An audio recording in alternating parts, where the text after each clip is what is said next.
Hi, I'm Elise Isbell, and my company is called Rightwise Communications, and we design and deliver corporate training for immediate impact on work.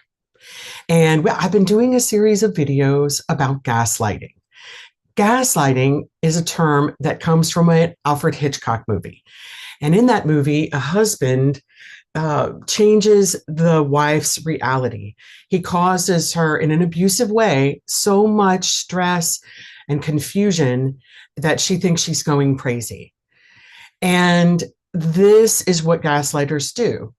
Gaslighting is essentially trying to change someone's reality or getting them to question their perception of what happened. And so we've been talking about behaviors and words that people say. And today we're probably going to talk about the most serious kind of gaslighting. And so let me share my screen and we can talk about these in detail. The first one really is lying and withholding information. That's diabolical in itself. When we tell someone that something didn't happen when it actually did, we're trying to change their reality. That's what gaslighting is. And that's what this lying is doing. It's deliberate. It's saying, I never received that email, even if you did. It's not saying what you want. Well, you should know what I want. You should know. If you loved me, you would know what I want. And so in the workplace, it can be as serious as saying, oh, that didn't happen, or you remembered that incorrectly. Or I have a person that I used to know who would say, oh, that's all in your mind. Well, it may not be in your mind. It may be something that actually happened, and they're trying to get you to change your perception about it. And the last one really is truly diabolical. And that's when somebody deliberately changes the environment. Then they act innocent, or surprised. And sometimes they even criticize the people who are confused. Oh, y'all just don't have your act together, and y'all just are unorganized, when they may have been the one who caused the confusion. And they will insist that their reality is correct. I did a session recently, and one of the participants shared that they had an employee who was on video doing something, a fireable offense, doing something incorrect. And they were on video doing it. And the woman would not admit that it was her. She's like, that's not me. That's not me. You used AI, to film that. And it wasn't. It was a video. The cameras were in these vehicles. Everybody knew it. And they knew that this woman had done something, but she insisted that her reality was correct. And that's the diabolical part, is that there is a series of choices that abuser or that gaslighter is making. And they actually enjoy watching people struggle with that frustration and that confusion. And they enjoy that emotional energy, that negative emotional energy that comes with confusion.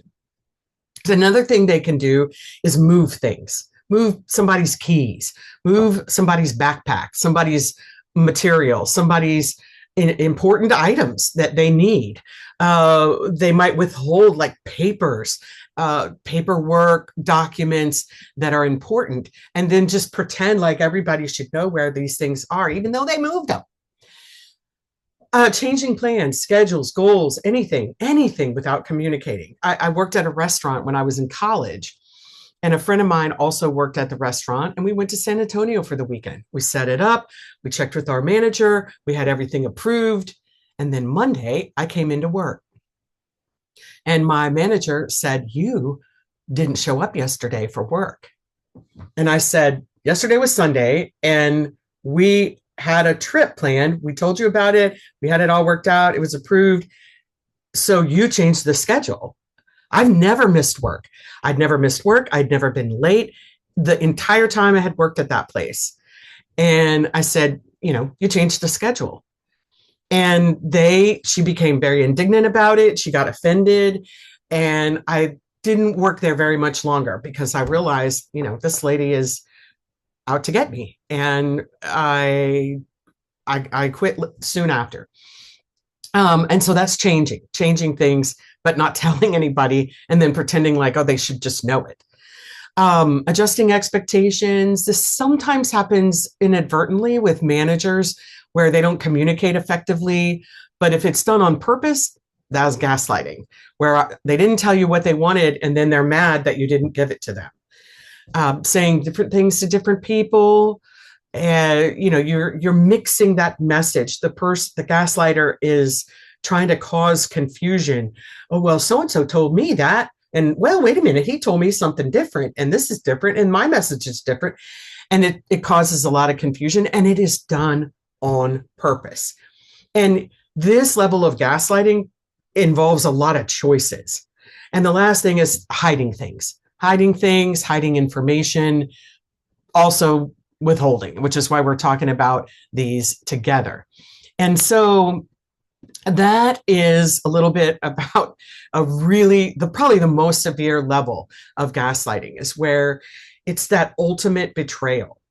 And it's mostly because it involves a bunch of deliberate choices, not just one, not just, oh, I forgot or something like that. People who do this are doing this knowingly. And it's diabolical. It's a plan that they have to sabotage success. And staging these alternative realities, actually going to the trouble of staging them, is really the ultimate discount, the ultimate disrespect, and the ultimate devalue. If somebody is doing these things in your environment, I would bet that the other types of gaslighting are also happening as well. And I would recommend trying to disconnect from them as soon as you possibly can. And probably go low or no contact with them, because that gaslighting doesn't change.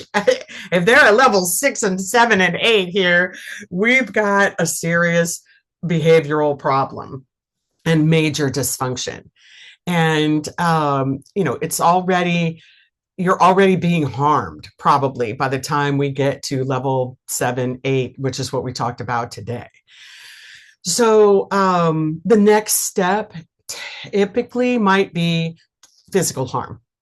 If a gaslighter feels confident enough to change your reality, like we talked about just now, then they're probably confident enough to harm you physically and blame shift and do all these other things. If you are interested in communication courses that relate to these topics, please check out our website. Once again, my name is Elise Isbell, and my company is called Rightwise Communications. We design and deliver corporate training out of the Houston area, but get in contact with us, and I would be delighted to help support you to a more functional and healthy communication environment. Thank you so much.